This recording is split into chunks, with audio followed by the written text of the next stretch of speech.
ये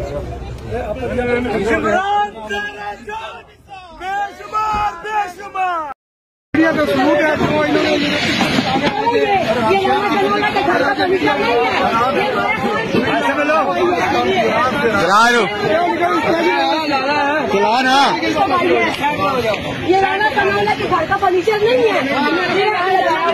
मरियम के बेडरूम के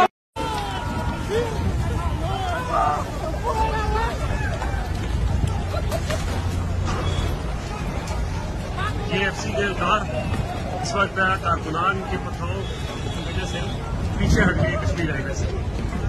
आप देख सकते हैं कारकुनान का शदीद पथराव इस वक्त जारी है और जो FCL कार है वो यहाँ से वापस जा रहे हैं।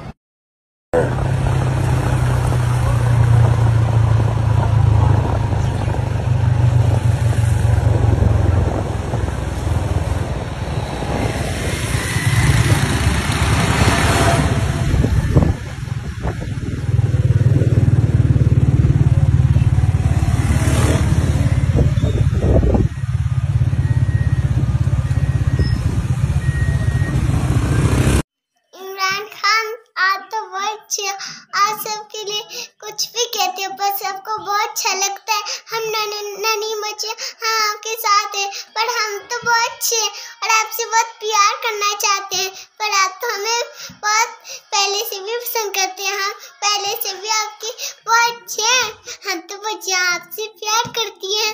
जरी भाई ये बताओ, इमरान खान जिंदाबाद या नवाज शरीफ जिंदाबाद? इमरान खान। नवाज शरीफ क्यों ना जिंदाबाद? पर वो चोर है, उसके ऊपर मैंने ऊपर देखा था, उसके ऊपर खल्ला था, मैंने देखा अभी तो। अच्छा, उसको जूता लगा था उसके मुंह पे? हाँ जूता लगा था। आपने देखा था? हाँ देखा था। अच्छा अच्छा, जेल में किसको भेजना चाहिए, इमरान खान को या नवाज शरीफ को? नवाज शरीफ को। उसके ऊपर खल्ला था ना, तभी उसे नवाज शरीफ को भेज देते।